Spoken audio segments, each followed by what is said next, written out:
for the Pandavas while they were in exile, she would cook a certain amount, and after the offering she would give half of it to Bhima, and the other she would divide between her and the Pandavas. But Bhima was a very powerful fighter. It's also called Bhima Sen. That when they were young, they were coming to Hastinapur, and they, of course, the whole plot of Duryodhana started. That to usurp the legal part of the heritage of the Pandavas. So Duryodhana was very envious towards the Pandavas because they were so powerful and perfect in everything they were doing, that sometimes Bhima would play with the Duryodhana and his brother.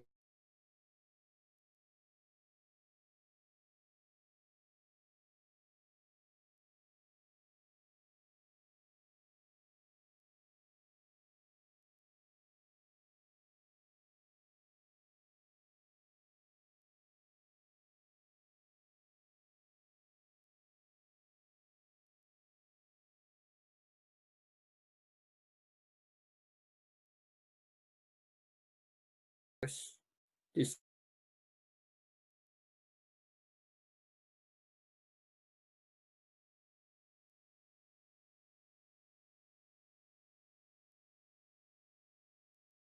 and when Bhima came at the bottom of the lake, he was attacked. He was attacked by serpents.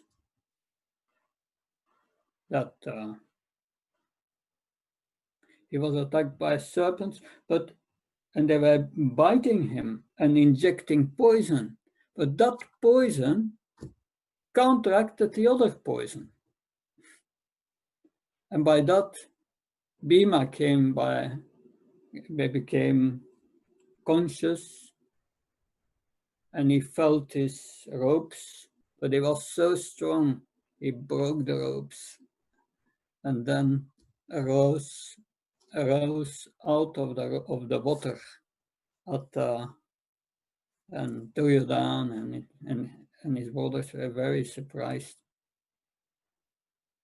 But Duryodhana made plans to annihilate the Pandavas. But he was very diplomatic. So he built a special house for them, a holiday house. But the house was made of shellac, a very flammable substance. But the well-wisher of the Pandavas was Vidura. And Vidura, some way, gave them a message: be careful, because Duryodhana invited him to come to that house and stay there comfortably. But yes, they knew something was wrong.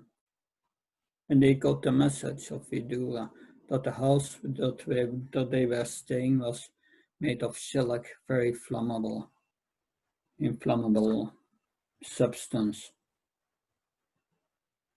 So the 5 Pandavas stayed there with Queen Kunti. But then at night,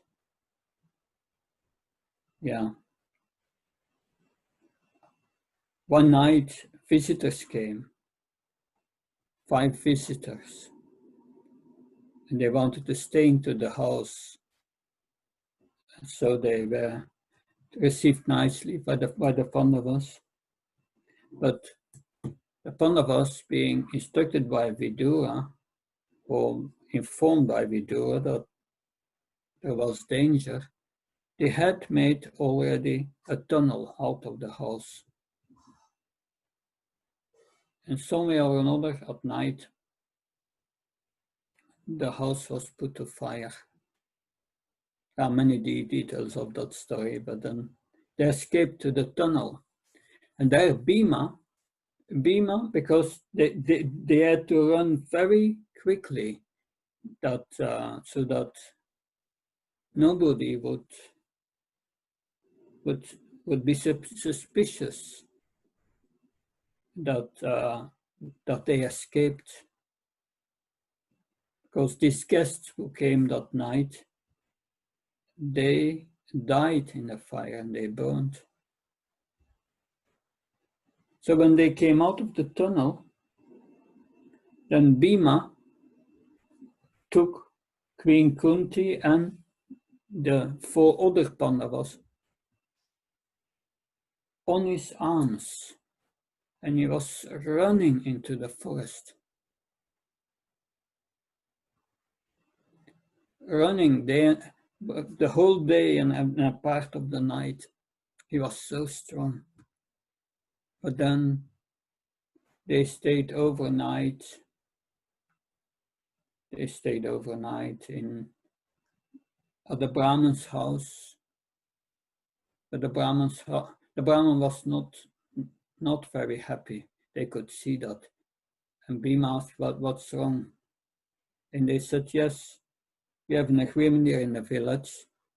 Every 2 weeks or every month, we make offerings to Rakshasa or great demon, food offerings. And once in turn, one has to also offer a human offer. And now it's our turn. And Bhima said, don't worry. You prepare the offering and I will bring the offering to the place and I will solve that. So that Bhima then that night, he went to that place with all these offerings and he started to eat his offerings, which are meant for that demon or this Rakshasa. And then the Rakshasa appeared and started to fight with Bhima, but Bhima was still eating. So with his right hand he was eating and with his left he was fighting. It was amazing. But Bhima Sen had one problem, because the fire of digestion was so high in his body. He could not fast from grains on Ekadasi. That he could not do that. So therefore, he had this problem, but Srila Vyasadeva advised him, you do once a year on this special Ekadasi, which is called now the Pandava Nirjala Ekadasi, you fast the whole day and without even drinking water. And that will be as good as fasting a whole year on Ekadasi. It will counteract all the times you could not follow Ekadasi, but you follow just this one Ekadasi. And that's the greatness of this Ekadasi. First, I want to speak a little in general about Ekadasi, because there are some controversial issues there in ISKCON. But so officially, Srila Prabhupada introduced that we should fast from beans and grains on Ekadasi. But what's the purpose of Ekadasi? The purpose of Ekadasi is that you have more time for chanting, for hearing, and direct devotional service. That it's a day to perform more intense spiritual activities, more chanting, more hearing. So that is the main purpose of Ekadasi. It's not a day that we should think the whole day, that we should think about, oh, when I'm going to eat. No, that's not the purpose of Ekadasi. So the purpose of Ekadasi is to dedicate more to spiritual activities. So therefore, on Ekadasi, we sleep less, we refrain from eating as much as possible, and dedicate ourselves to spiritual activities. So some say, Srila Prabhupada did not say that we have to fast fully on Ekadasi. We can take grains and beans. But we cannot take grain and beans, and that's all. That's just Ekadasi Prasad. Not really. That in the beginning he was very lenient. But what does Srila Prabhupada write in Nectar of Devotion about Ekadasi? There in Nectar of Devotion, you have the description of 64 items of devotional service, and one of them is following Ekadasi. To follow Ekadasi properly, when the day before Ekadasi, one should eat only at noon and then stop fast. And then at the night, in the night of the Ekadasi, one should do kirtan, perform kirtan the whole night, that's chanting the holy names. Then the next day, the Ekadasi day, one should have a full fast and dedicate oneself on chanting and hearing. And then next day, that at the time of waking up Ekadasi, one takes Ekadasi, prasad, fruits, and one grain or something. But it's not good when you have long fast that one takes immediately grains. No, a little, but then to break Ekadasi, but then fruits, and then juices, and then after that, at noontime, grains. That's best for health. Because Ayurveda says following Ekadasi is good for your health. One day every 2 weeks, the body needs rest. The digestive system needs rest, and it's good for the body. And on that day, your body start to purify. That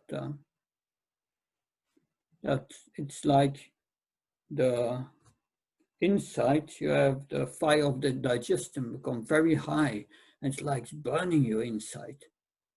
But that's good. That's the body that is recuperating, killing all the toxins.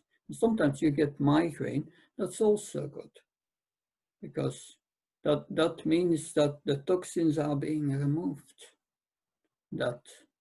So from a perspective of health, it's very good to fast on Ekadasi. But that's a material benefit. But now let's look at the spiritual benefit. It is said Ekadasis are the mother of devotion. it's not the mother of austerity.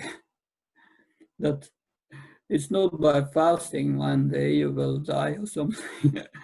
That I was recently in December, I was in Mauritius, and they made me fast for 6 days. Yeah, I was drinking some serum during the day, but it's not the end of the world.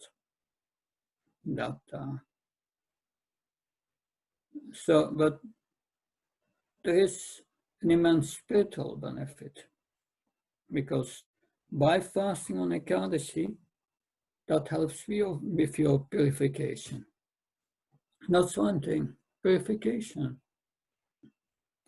That more sinful, all your sinful reactions are taken away. So much karma when you fast on Ekadasi and dedicate yourself to spiritual activities. It's important on Ekadasi to be with your mind always busy in service, that always be very busy, chanting 64 rounds, be busy. Then it's passing very easily. Don't be with your mind into the body. That's not going to go well. Then you start to worry about this and that. So this is important also, because there is another spiritual benefit, and that's an important one. What is the first instruction Krishna gives us after he tells Arjuna, your body changes from boyhood to youth to old age and so on? He says, Denasmin chatate kamam chavam charata tate antara paptirtiras. You say your body changes, Arjuna, from boyhood to youth to old age and so on. And then the soul has to leave the body. You have to become a dhira. You have to tolerate all these changes. Tolerate. Spiritual life, it's important to put our level, to increase our level of tolerance, but that has to go gradually. Because the next verse Krishna says, Matra spastikantya situsna sukha dukada agamapa inya nityas tamstitikshas vabharata. Says, you should tolerate this happiness and distress like heat in the summer and cold in the winter. Learning to tolerate that. Because learning to tolerate means that's helpful to control the mind. It's important because in the next verse, Krishna says, Yamina vyatatantre purusham purushashapa sama dukkha sukhamdriyam somi kalpate, yeah. So, Yamina vyatatantre se purusham purusha sama dukkha sukhamdriyam somi tattva kalpate. If you can tolerate this happiness and distress, Krishna says, you are eligible for liberation. You enter the spiritual platform. You have to tolerate this good and bad. It's an imagination of the mind. The mind will protest, yes, sure. That's the business of the material mind. The mind wants to keep here. No, don't do it, it's going wrong. But that we have to overcome. Therefore, austerity, it's in the scriptures. Austerity is characteristic, or is the wealth of the Brahman, they say. The materialistic man, they have buildings, riches, gold, and so on, properties, whatever. But the Brahman, he has this wealth, this austerity. That it's important. That otherwise we become the servant, or we remain the servant of the senses. What is the most deciding moment The most exciting moment in our spiritual life is the moment of death, Krishna says. Yamina vyatatantre purusham purushasya bhagamapi ninatya stamstikshasya bharata. Oh, sorry. Yamina vyatatantre te purusham purushasya. No, I'm mixing up. Yam yam vapswambam tyantante kalevam tam tamafetakantia sudzat bhavavita. At the time of death, Krishna says, whatever consciousness you have, that you will attain again in your next life, that will determine your next body. That means we have to learn to control the mind. And at the time of death, all these organs are shutting down. It's a horrible moment. If we cannot control the mind and fix it on Krishna, what will happen with us? Therefore, we have to learn to tolerate, especially for that moment, that we have to perform tapasya. What does Srila Prabhupada says about tapasya?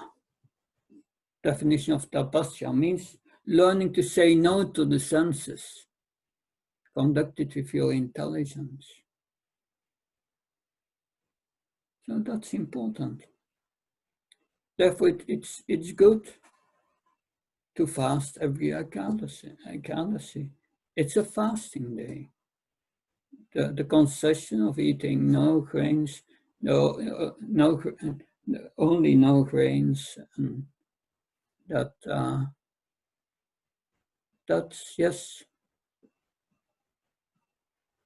there for those who cannot come to that higher standard, which may be related to many of us. Because there are also health considerations. Srila Prabhupada said, Ekadasi should be followed from the age of 7 till 77. Older than 77 or younger than 7 years old, one should not follow Ekadasi. It's not good for the young children under 7 years to fast for completely. And after 77 also not. So these are also considerations which are there in the scriptures. But then this is one spiritual benefit, but also Ekadasi is a source of auspiciousness. And you will see that in your life. If you do that for Krishna, or Krishna will reciprocate. And I'm thinking there about the story of my Guru Maharaj, Bhakti Maharaj. For the first time in his life, in 1977, on Pandava Nirjala, he fasted completely. He never done that in his life. He fasted completely.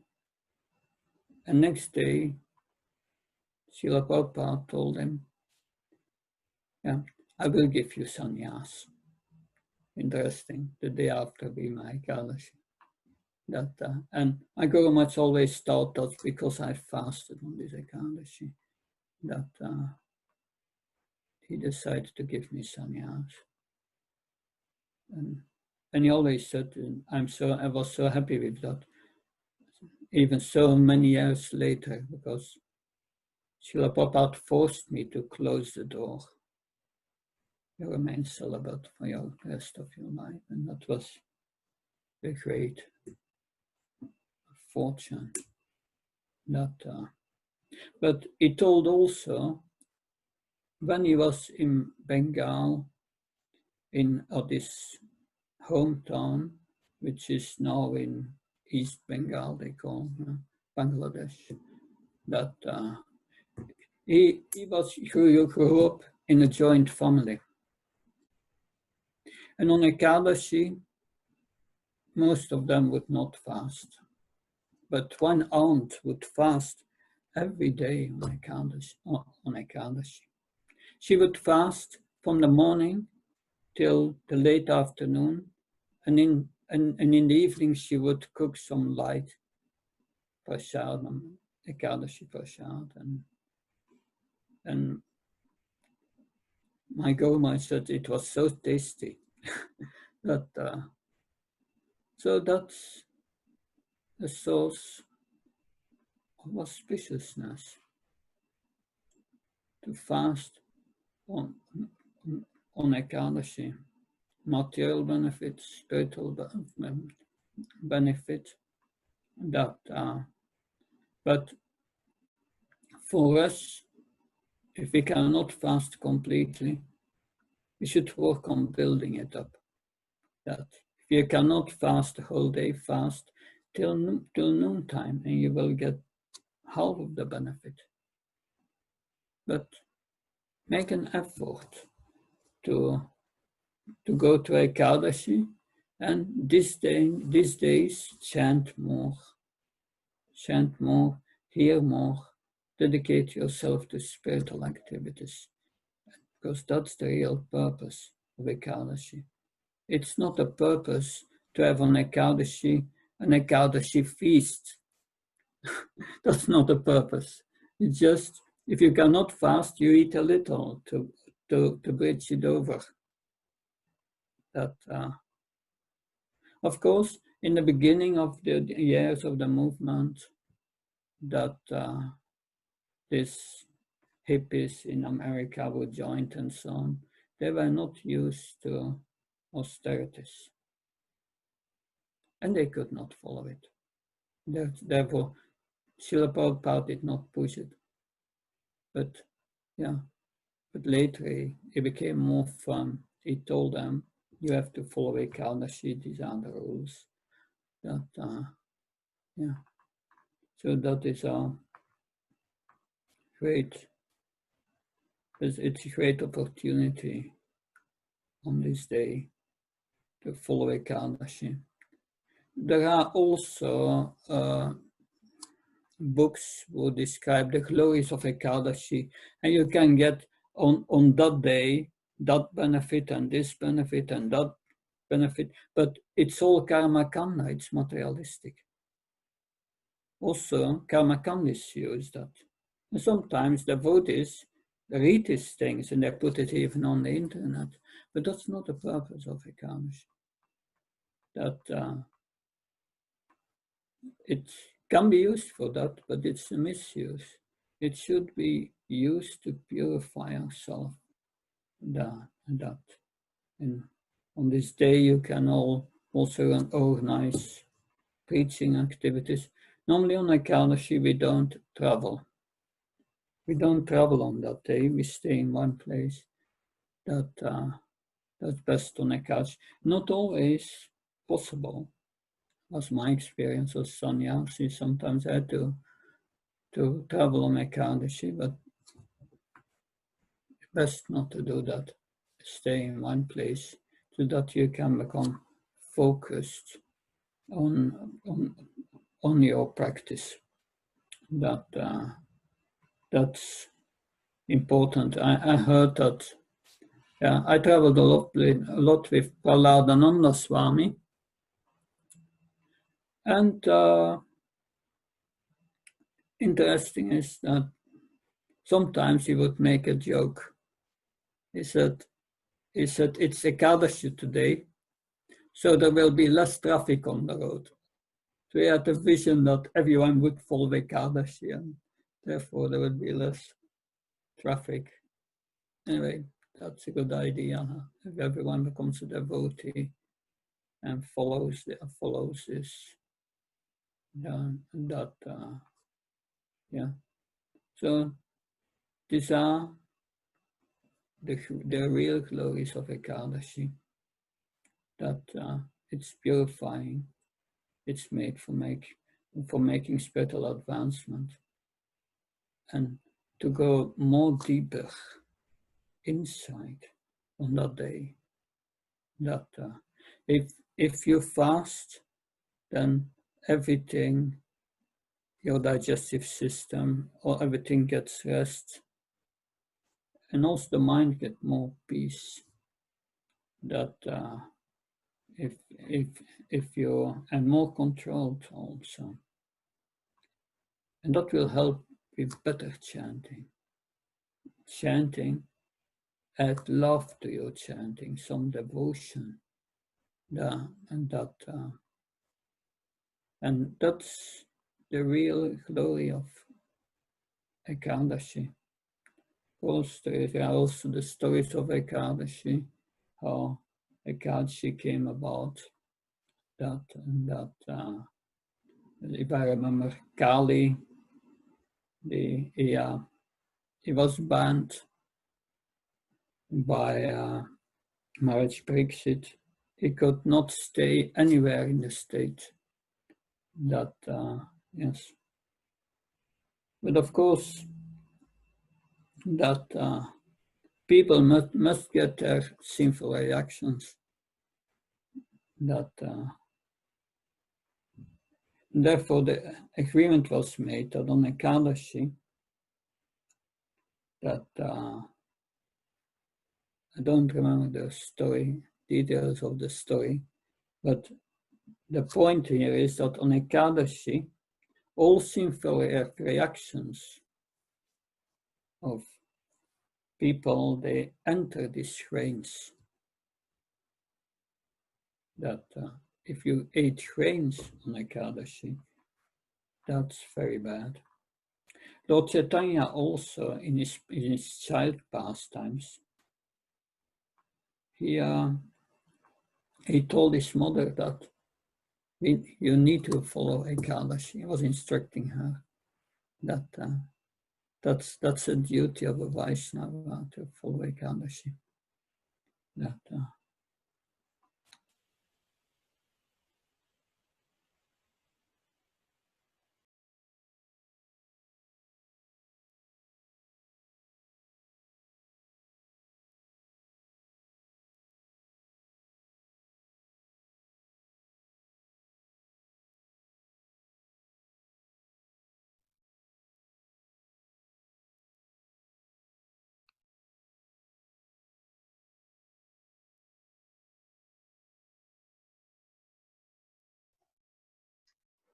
Maharaj, we can't hear you.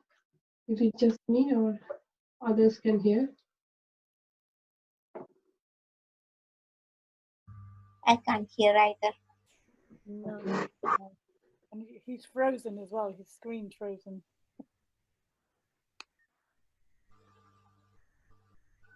They're not here. Because the internet here is not working and I'm using my own personal mobile phone. So if there is any question, please.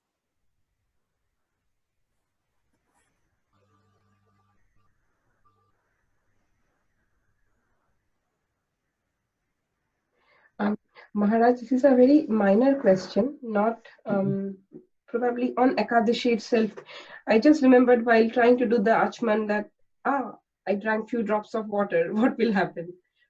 Is that, but I did not realize it before I started because you are so habituated to do that. It's like a regular ritual.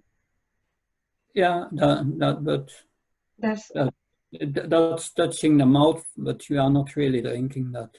Okay. No, that's fine. Thank you. Thank you. That's not. That we can also take Sharanamrita, a drop, but that's all.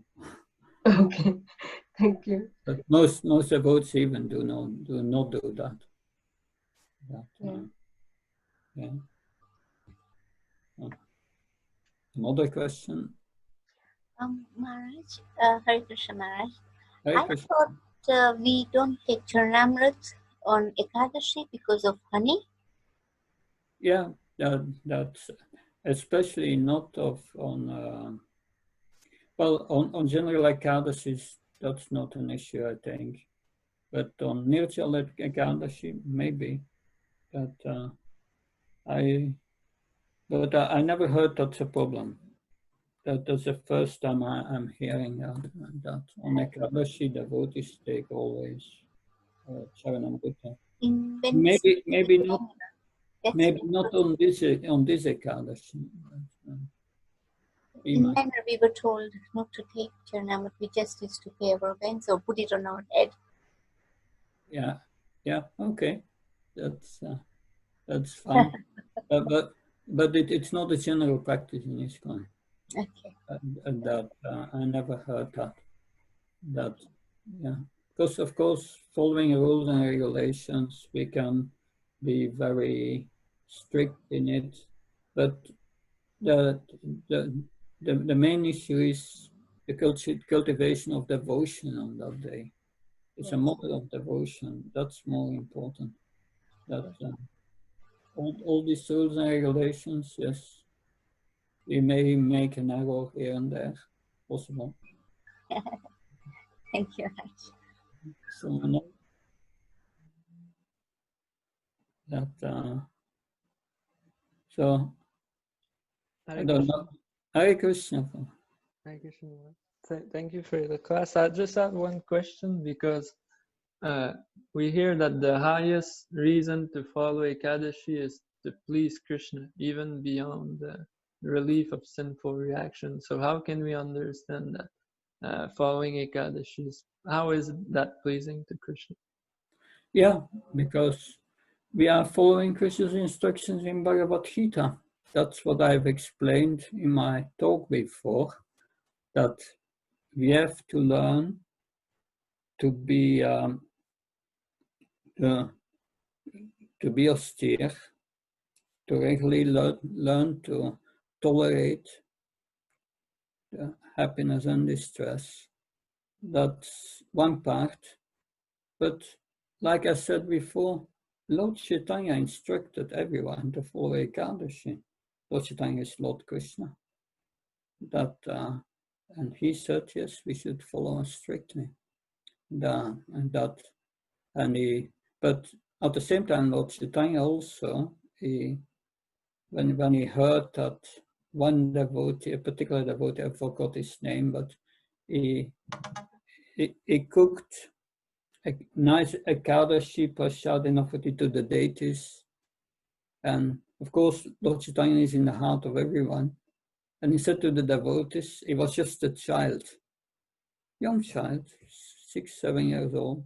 And he said, I want to go to that house to the house of that devotee to eat Ekadashi prasad.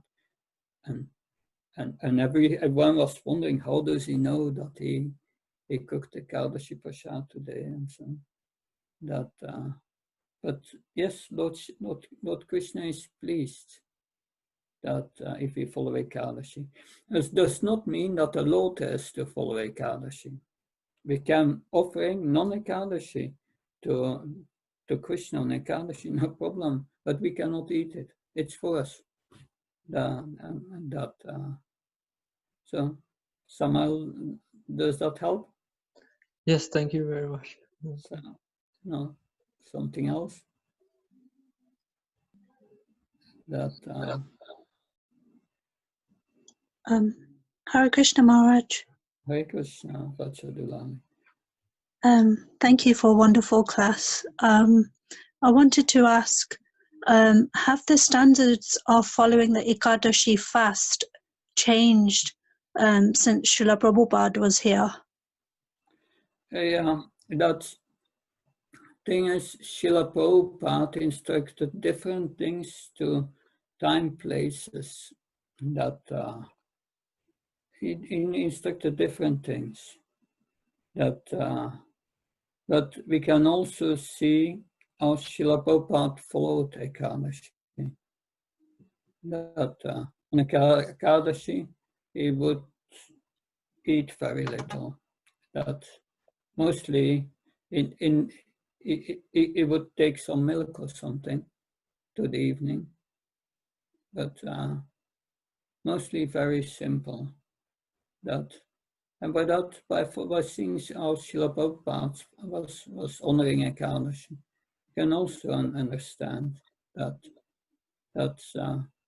we can follow Ekadashi and in the evening have some small meal, not much, but mostly fast and dedicate our lives to spiritual activities. But yes, there are different rules on that in ISKCON in different places. But that's at the other side, it's also an individual thing. If you follow Nectar of Devotion, and Nectar of Devotion stresses, you should follow Ekadasi strictly, and Prabhupada explains it there how to follow it properly. We can try to come to that standard. That is the standard. There is no other standard. But gradually, it's up to us to abide with that standard. And as in the beginning, it's difficult to control the senses. So it's something we have individually to build up individually. It's not for everyone the same.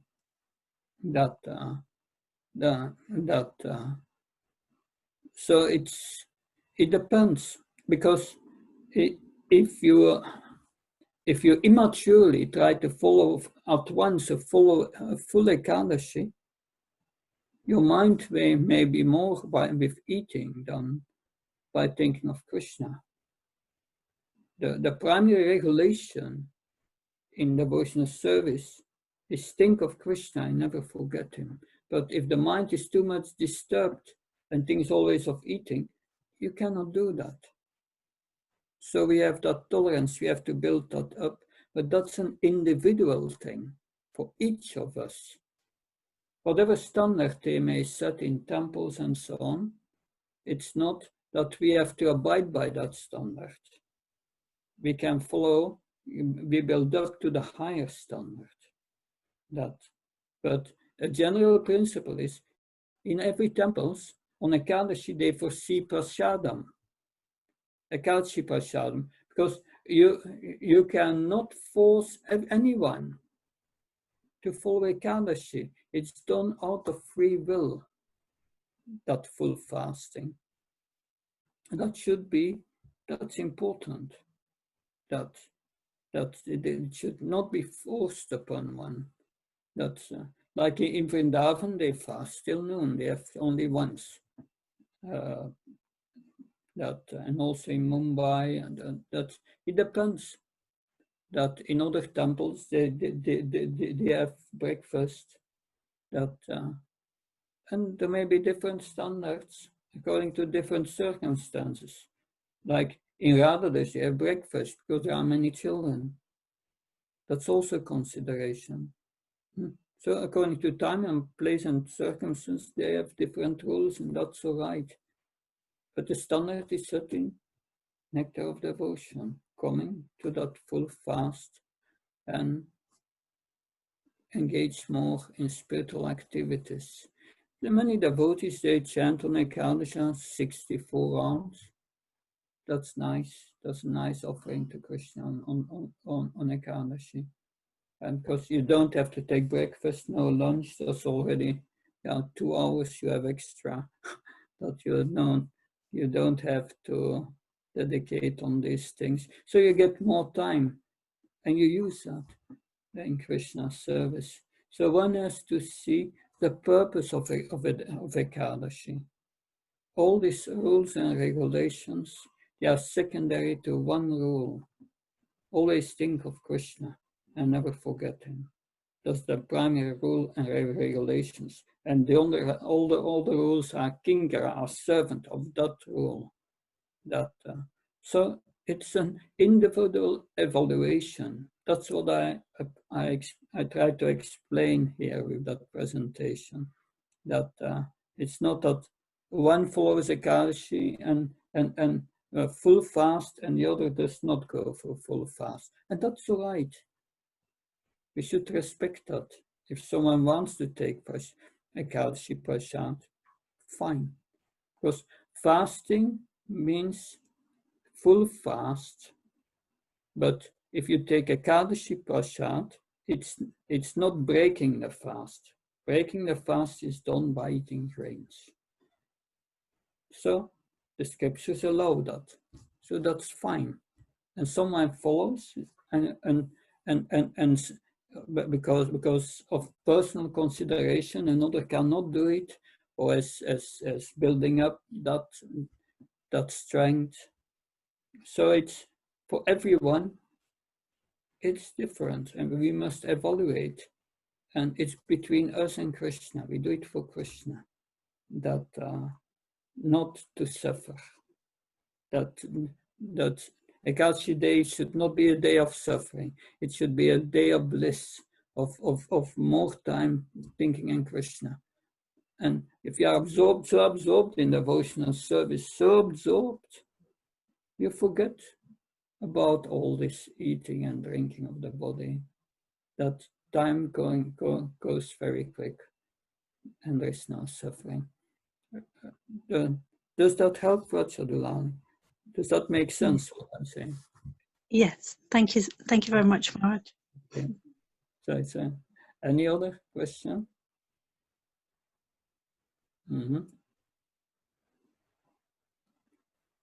So I hope this talk was useful.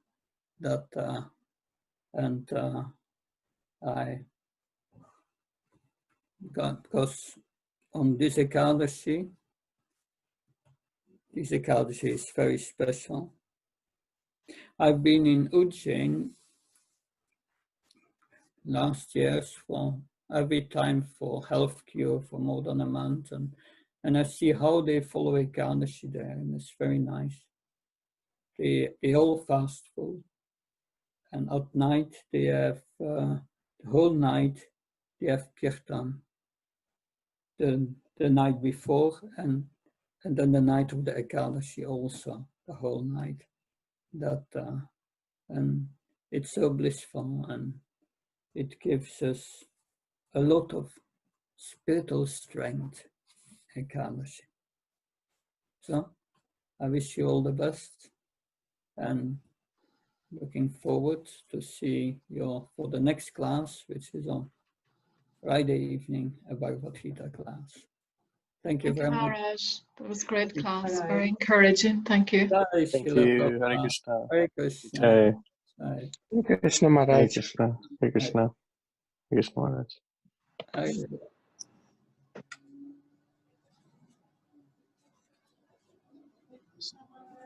Thank you for your teachings. Maharaj.